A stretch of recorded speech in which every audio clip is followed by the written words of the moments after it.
Oi pessoal, tudo bem? Então, nessa aula de hoje, a gente vai começar um novo tópico aí do curso, que é para falar um pouquinho com vocês a respeito do desenho de cavidades ópticas em lasers, tá bom? O que a gente também chama muitas vezes de álgebra de cavidade ou cálculo de cavidades ópticas. O objetivo aqui não é, de forma nenhuma, que vocês sejam especialistas em fazer desenhos de cavidades ópticas complexas, cavidades laser muito complicadas.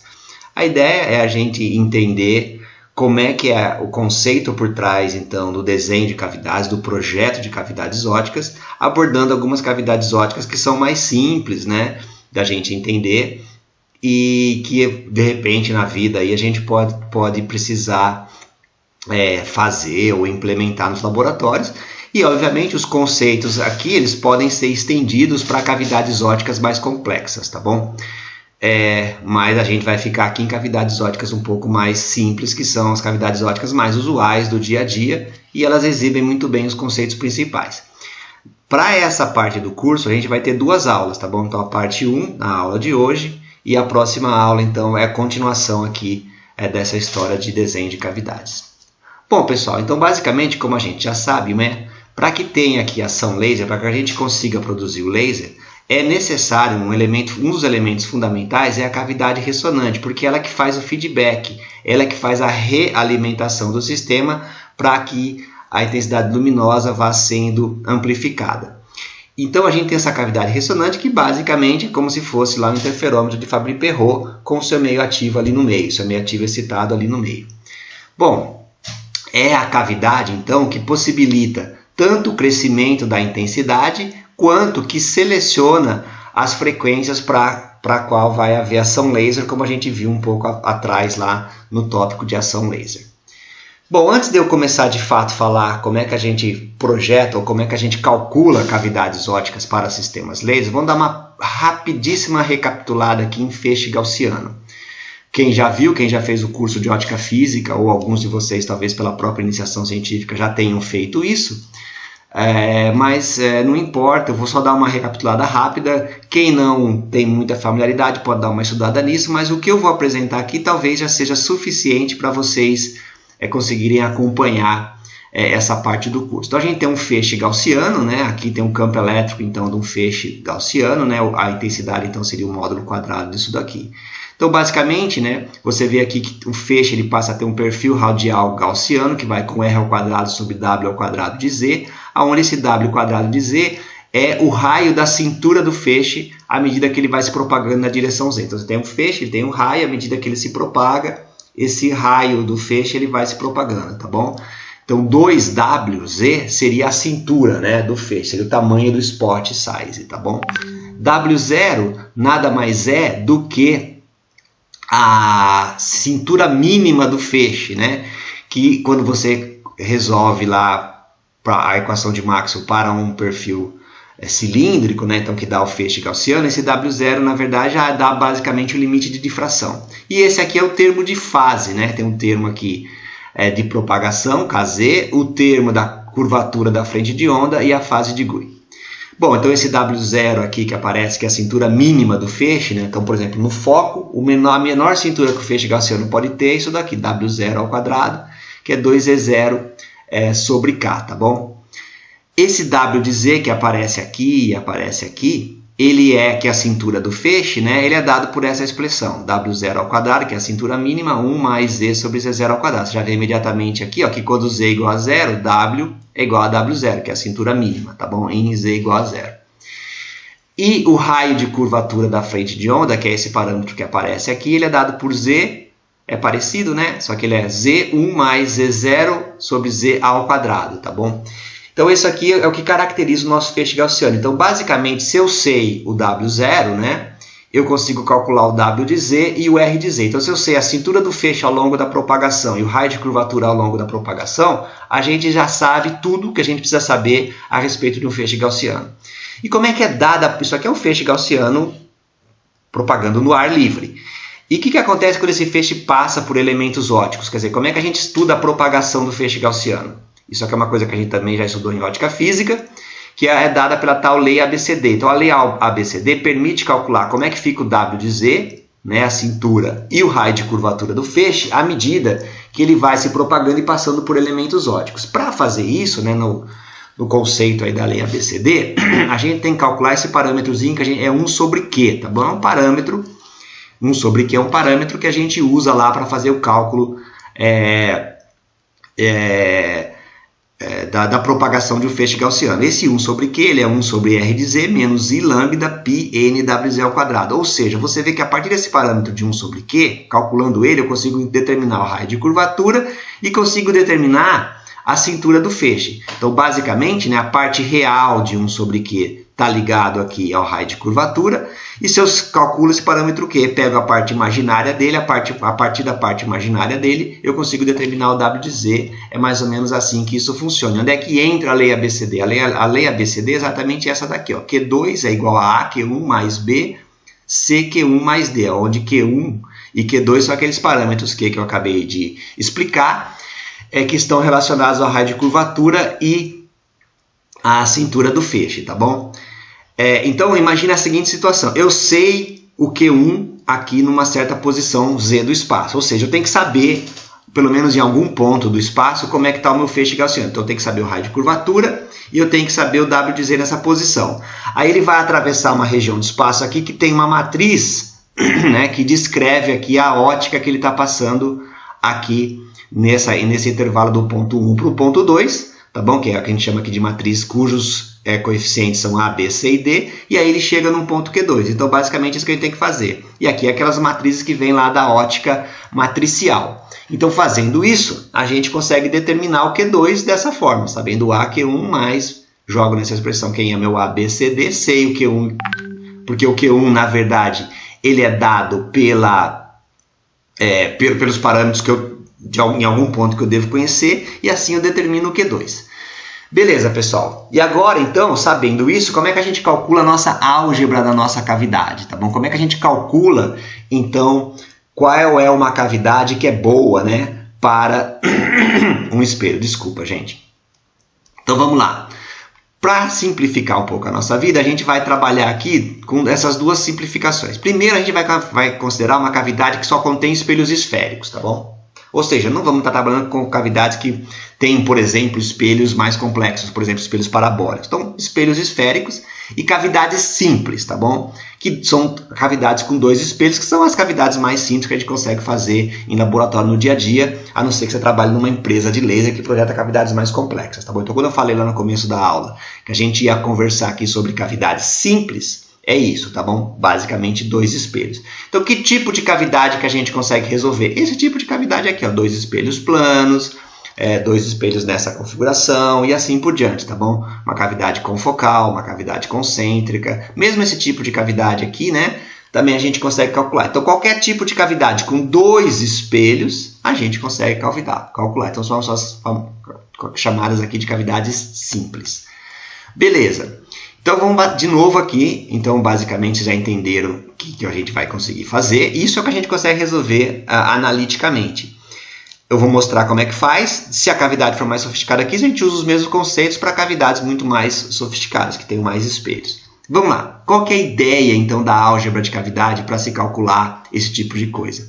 A ideia, pessoal, é encontrar qual que é o feixe gaussiano, que eu acabei de falar para vocês, que satisfaça as condições de contorno impostas pelo raio de curvatura dos meus espelhos. Então, basicamente, o que eu quero fazer aqui é o seguinte: eu tenho meus espelhos que têm um determinado raio de curvatura. Eu quero saber o seguinte: que feixe gaussiano que eu coloco dentro dessa cavidade, que ele vai ajustar com essa cavidade, tá bom? Que ele vai satisfazer essa condição de contorno imposta pelos raios de curvatura do espelho.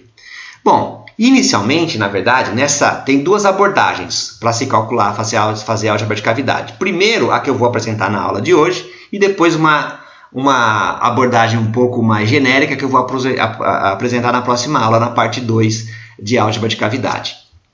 Bom, beleza.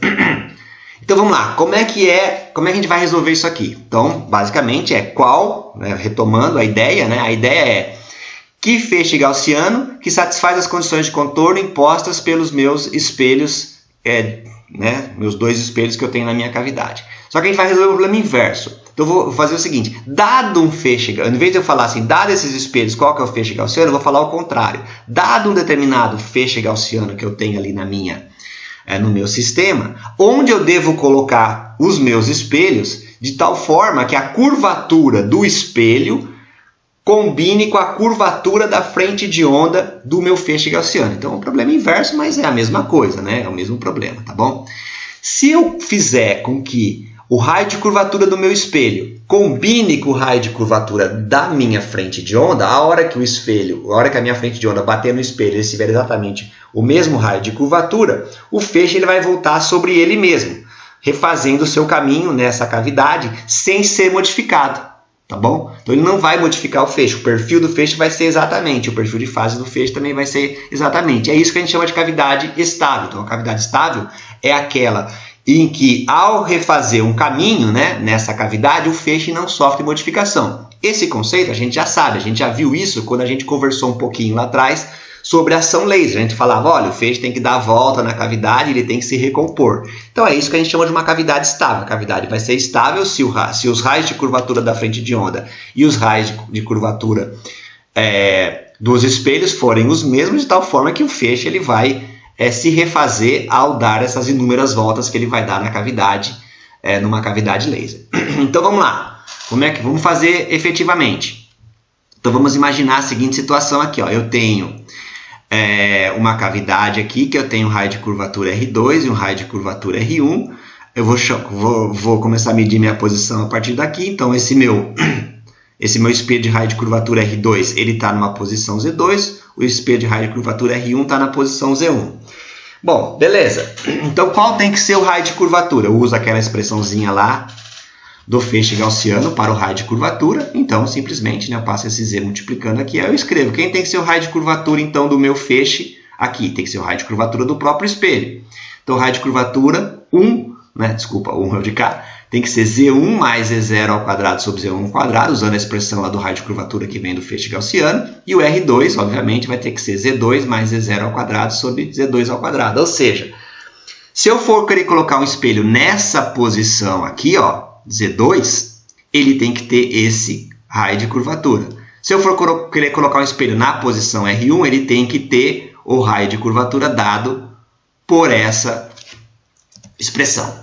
Beleza, dessas equações anteriores aqui, ó, dessas duas equações, a gente consegue, então, escrever uma equação para quem é a posição Z1 e para qual é a posição Z2, tá bom? Então, ou seja, em que posição eu tenho que botar aquele espelho que tem aquele raio de curvatura determinado. Então, é facinho, né? A gente calcula aqui uma expressão, então determina aqui que o Z1, né, dá uma expressão aqui, uma quadrática, né? E aí a gente escreve aqui uma equação de segundo grau, então a gente escreve aqui que o meu Z1 vai ser dado por essa expressão. É claro que analogamente para Z2 vai ser uma expressão semelhante, só troca 1 por 2. Então a gente tem aqui, ó, essa expressão Z1, Z2, que diz então qual é a posição onde os espelhos devem ser posicionados para que a coisa funcione. Então eu tenho que posicionar o meu espelho com raio de curvatura R1 na posição Z1 e o meu espelho com raio de curvatura R2 na posição Z2, porque na posição Z1 e Z2 os raios de curvatura são daquela forma, então o feixe vai se acomodar lá dentro. Na prática, pessoal, o que acontece? O que a gente sabe na vida real? Eu vou lá na oficina e peço para o cara fazer um espelho. Então, ele me diz qual que é o raio de curvatura do espelho que eu tenho. E na prática também, a gente não fica trabalhando com Z1 e com Z2. A gente define o tamanho da cavidade, que eu estou chamando aqui de L, que na verdade é Z2 menos Z1, né? Que é o tamanho ali da nossa cavidade que a gente tem. Então, na prática, são esses os parâmetros que a gente está mais acostumado. Você poderia até trabalhar com Z2 e Z1, mas não é o usual. Bom, então, daquelas duas equações anteriores para Z1 e Z2, a gente pode escrever o nosso L, que é Z2 menos Z1. E aí você calcula aqui, ó, vai dar R2 sobre 2, mais ou menos 1 sobre 2 raiz e blá, blá, blá, menos R1 sobre 2, menos ou mais 1 meio da raiz de R1 ao quadrado, menos 4Z0 ao quadrado, tá bom? E aqui, então, você encontra uma expressão que relaciona, então, o L com os raios de curvatura e com o Z0. Depois de um pouco de álgebra, você é capaz de encontrar, não é tão pouco assim, mas depois de alguma álgebra, você é capaz de encontrar, você é capaz de encontrar uma expressão que determina, então, o Z0 do meu feixe, tá bom? Então, eu isolo o Z0 dessa expressão. há uma relação então entre o Z0, o tamanho da minha cavidade L e os raios de curvatura do espelho. Por que a gente tem interesse em fazer isso? Porque olha só, se eu sei quem é o meu Z0, né? Qual é o Z0 do meu feixe gaussiano, eu sei qual que é o W0 do meu feixe gaussiano. E com isso, se eu sei o Z0, sei o W0 do feixe gaussiano, eu sei, na minha expressão para W de Z e R de Z, eu sei caracterizar perfeitamente como é que o meu feixe gaussiano ele vai se propagar quando em Z. Então eu vou saber quem que é. Para saber o meu R de Z e o meu W de Z, eu preciso saber o meu Z0 e o meu W0, tá bom? Então, calculando Z0, né, imediatamente eu consigo determinar quem que é o W0, e aí eu posso voltar na minha expressão para R de Z e para W de Z, e ela está determinada, tá bom? Então, com isso, a gente é capaz de caracterizar completamente agora o nosso feixe gaussiano. Bom, então, está aqui o que eu acabei de falar. Se eu sei Z0, eu venho nessa expressão que relaciona Z0 com W0 e calculo, então, qual que é o W0. Lembrando, W0 é a cintura mínima do feixe. Sabendo W0, né? A gente é capaz de calcular agora usando a expressão para W de Z, a gente é capaz de calcular agora qual que vai ser o raio do feixe W1 e W2 nas posições dos meus espelhos. Eu tenho um espelho de raio de curvatura R1, um espelho de raio de curvatura R2. Se eu sei W0, vou na expressão para W de Z e determino então qual que é o tamanho do spot do espelho, do feixe no espelho 1 e no espelho 2. Tudo bem? Beleza. Então agora, vamos lá. Então isso aqui era a tal da cavidade simples. Vamos agora fazer a seguinte situação, para simplificar até um pouco mais. Vamos pegar a cavidade simétrica, pessoal. Então a nossa cavidade simples, né, que tem aqui os dois espelhinhos, cavidade simples. Para simplificar um pouco a nossa vida aqui nesse exemplo, mas depois vocês vão ver que esse exemplo faz sentido, tá bom? Vamos pegar e calcular isso daqui para uma cavidade simétrica. O que é uma cavidade simétrica? Uma cavidade simétrica é uma cavidade em que R2, né, o raio de curvatura do espelho 2, é igual ao raio de curvatura do R1, que eu vou chamar de R. A única coisa que muda, obviamente, é o sinal, né? Um é positivo e o outro é negativo. De tal forma que os dois espelhos eles estão dispostos aqui a mesma distância. Então, esse espelho está na distância L sobre 2, esse espelho está na distância L sobre 2. Então, o Z1 ou Z2, que eu vou chamar aqui de Z, é mais ou menos L sobre 2. Beleza, então daquela nossa equação principal, né? Eu vou voltar aqui, essa equação 1, a equação principal para Z0, a gente agora aplica essas condições, né? R2 é igual a R, menos R1 é igual a R, e o Z é mais ou menos L sobre 2. Substituo tudo isso aqui nessa expressão e encontro aqui, vai simplificar bastante coisa, fazendo um pouquinho de álgebra, a gente determina aqui, então, quem que é o meu Z0 para uma cavidade simétrica, tá bom, pessoal? Para uma cavidade simétrica. Então, para uma cavidade simétrica, o meu Z0 é dado por essa expressão. Pego esse valor de Z0, jogo aqui na minha expressão que relaciona o W0 com o Z0 e determino uma expressão para o W0.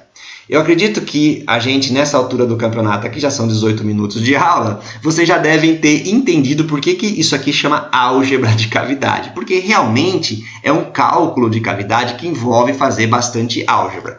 Então, olha só. Então, para a nossa cavidadezinha simétrica, a gente já conseguiu determinar aqui, ó, o meu Z0 e o meu W0. Então, beleza, está praticamente resolvido o meu problema, porque eu já sei agora...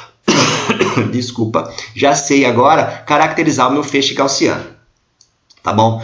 Então, beleza, já que eu sei o W0, já que eu sei o Z0, vamos calcular o W de Z nas posições Z1 e Z2, ou seja, na posição Z igual a mais ou menos L sobre 2, tá bom? Então, usando a expressão para o W0 e aquela equação para W de Z, né, como é que o W depende de Z, que é essa expressão aqui, ó, né? Eu vou calcular o que eu vou chamar aqui de W1,2. O que é o W de 1,2?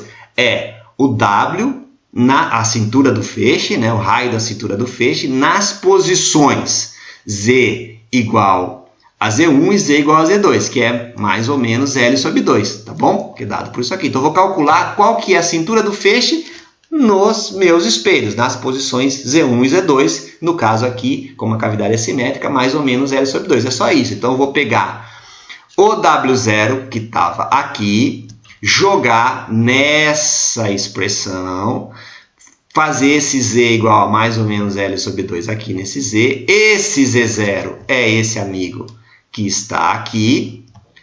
e álgebra nele, tá bom? Então aqui, ó.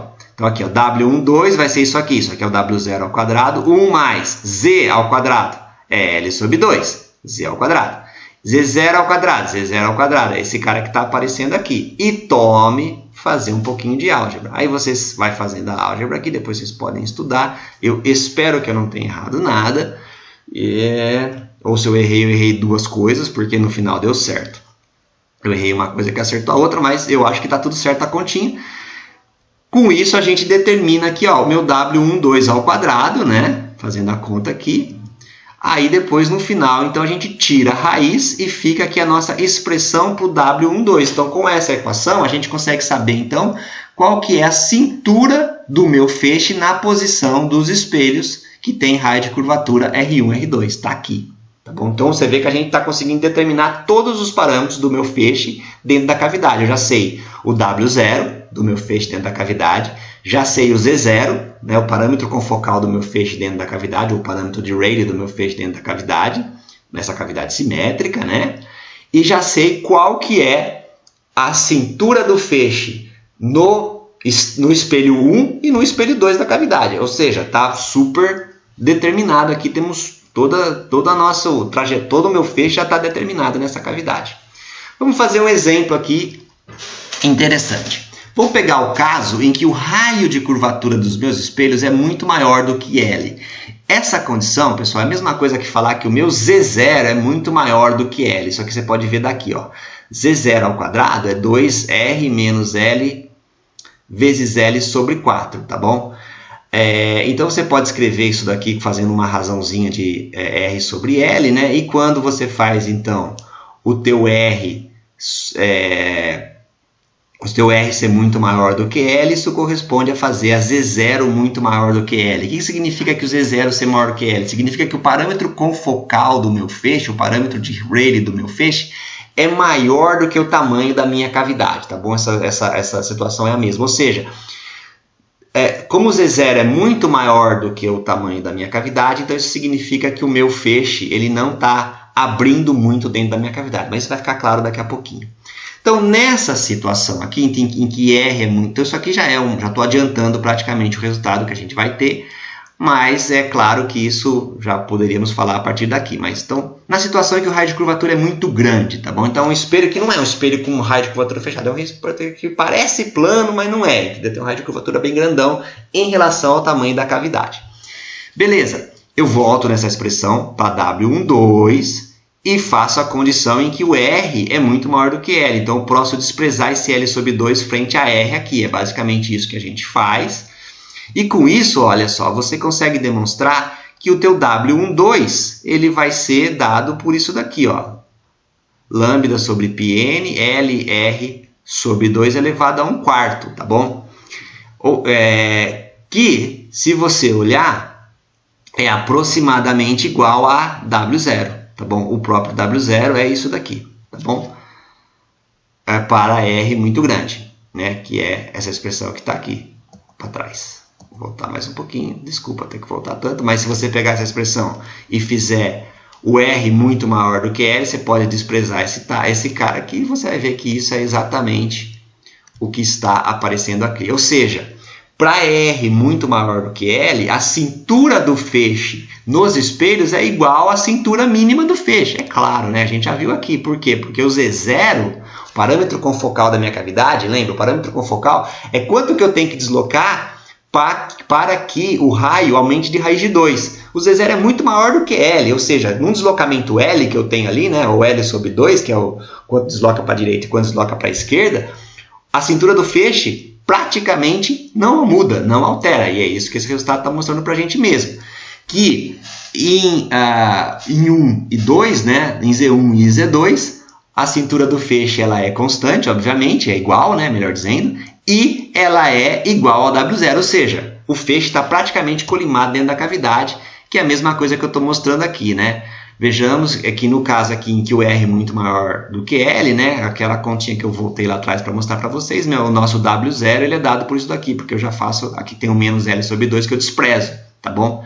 Então, o W12, é que só estou mostrando, né, que isso daqui é verdade, tá bom? o W12 é aproximadamente W0, ou seja, o meu feixe está colimado nessa minha cavidade simétrica se o raio de curvatura for muito grande dos espelhos, tá bom? Bom, então vamos ver uma outra coisa aqui. Para a nossa cavidade simétrica, tá? Aqui eu não estou fazendo mais a aproximação em que o R é muito maior do que L, tá bom? Estou pegando lá genérico agora. Mas vou fazer a seguinte brincadeira. Vamos calcular em que situação, né, para qual raio de curvatura, já estou dando a resposta aqui, é para R igual a L. Mas para qual caso o W12 vai ser mínimo? Para qual raio de curvatura eu vou ter o menor valor da minha cintura do feixe nos espelhos? Eu não quero me adiantar. Você pode dizer, mas por que você está fazendo isso? Vai ficar claro nos próximos slides. Mas vamos lá, vamos só calcular. Tem interesse em saber o seguinte. Por quê? Porque eu não quero ter que fazer um espelho gigante. Né? Vou dar uma resposta aqui. Eu não quero fazer um espelho desse tamanho. Você vai lá no seu laser, porque imagina, se o seu espelho for desse tamanho, seu meio ativo vai ter que ser grande e o seu vai ocupar um espaço enorme. Não é prático, né? Uma maneira de a gente pensar. Você vai lá, você vê que os seus feixes, eles têm ali, o seu feixe laser, ele tem uma cintura de milímetro. Né? Então você tem que ter um espelho ali compatível com esse tamanho, tá bom? Então qual que é o menor tamanho? Qual que é o menor tamanho W12 que eu posso ter? Né? Qual que é o raio? Então que raio de curvatura que permite eu fazer o menor tamanho aqui? Então eu pego a minha expressão para W12, está escrito aqui.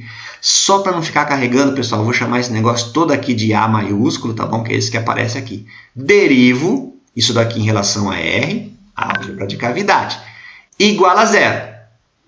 Então, basta aqui que o numerador seja igual a zero. Com isso, eu determino quem que é o meu R mínimo. O R mínimo é igual a L, tá bom? Por isso que eu já tinha falado que tinha dado a solução lá em cima para o problema.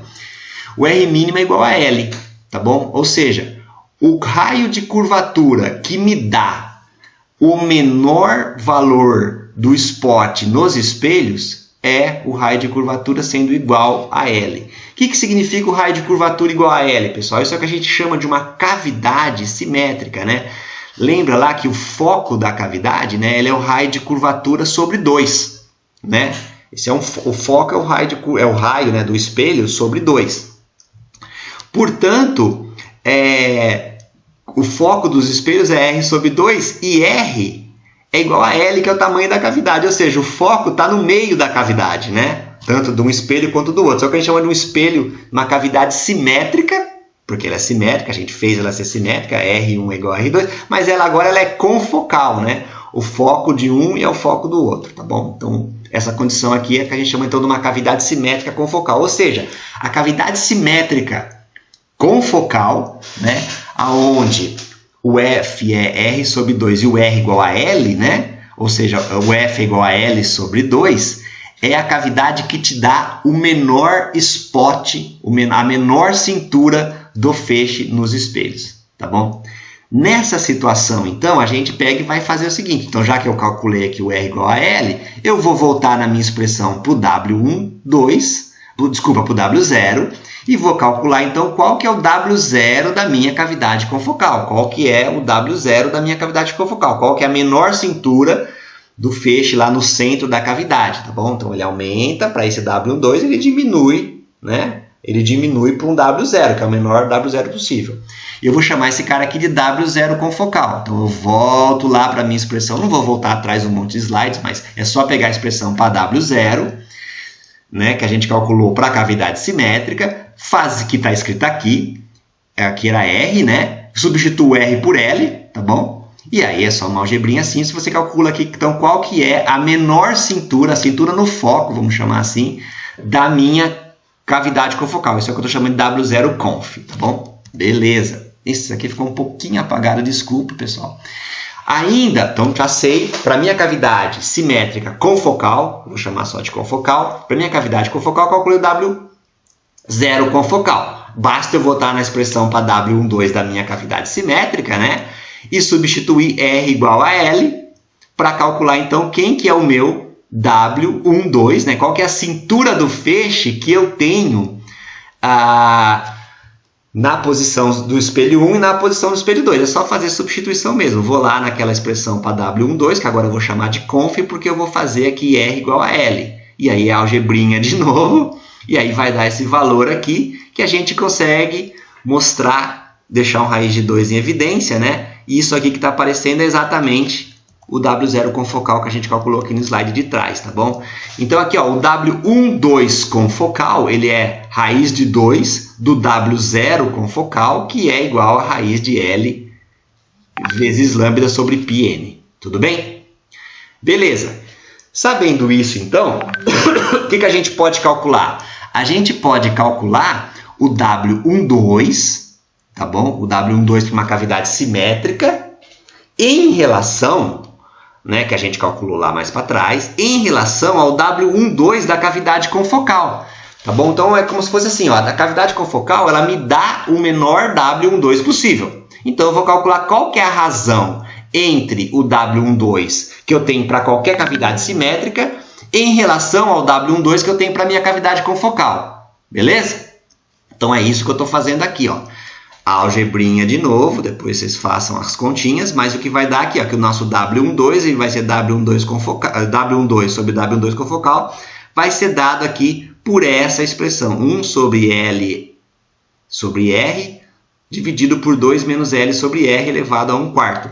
A gente gosta de escrever assim, porque aí fica em relação, essa expressão que te dá como que o W12 de uma cavidade simétrica qualquer se compara com o W12 de uma cavidade simétrica confocal, que é a cavidade que tem o menor W12, a gente gosta de expressar isso em relação à razão entre o L e o R, tá bom?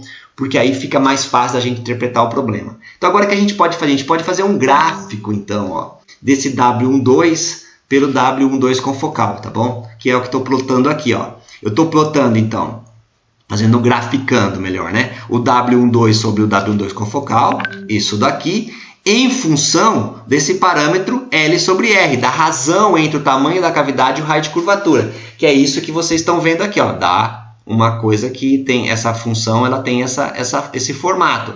Aonde, obviamente, quando L sobre R for igual a 1, L sobre R igual a 1 significa a cavidade confocal, né? Isso daqui, quando L sobre R for igual a 1, né? Isso aqui é 1, vai dar 2 menos 1 que dá 1, então vai dar que W12 é igual a W12 confocal. Ufa, ainda bem que deu certo, né? Então tá aqui, ó, W12 confocal. Quando o L sobre R vai para 0, olha só o que acontece. Esse W12 em relação ao W12 confocal, ele aumenta pra caramba. Quando é que isso acontece? Quando o R vai para infinito. O que é o R infinito? Espelho plano. Então aqui é o limite de espelho plano. Então quando o espelho é plano, o que acontece? O tamanho do teu spot fica muito grande. Então você não vai conseguir fisicamente, né, praticamente, essa cavidade não vai ser estável, porque você não vai conseguir ter um espelho onde você consegue colocar o teu feixe. A outra situação aqui, ó, é quando o L sobre R é igual a 2, tá bom? Ou seja, L é igual a 2R, essa outra situação aqui, ó. Essa situação, L sobre R igual a 2, também ela diverge, quer dizer, o teu espelho, a tua cintura do teu feixe tem que ser vai ficar muito grande, vai crescer demais. Então o teu espelho vai ter que ser muito, muito grande, tá bom? Ou seja, o raio do espelho ele diverge para essas duas situações. Então aqui, ó, para R, L sobre R indo para 0 e para L sobre R indo para 2. Então você tem uma divergência da tua razão W12 sobre o W10 confocal. Tá bom? Então o raio do espelho ele diverge, ou seja, nessa situação e nessa situação, a tua cavidade não vai ser estável. Por quê? Porque você não vai conseguir confinar a energia. O espelho vai ser. O spot, desculpa, é tão grande no espelho que você vai perder um pouco de energia para o lado de fora. Então isso não vai ser estável. Então que tipo de cavidade é estável? A confocal é estável em cavidades próximas aqui, ó, a esse tamanho, né, a essa região, melhor dizendo, desde que, obviamente, você consiga produzir os espelhos com as dimensões características, tá bom?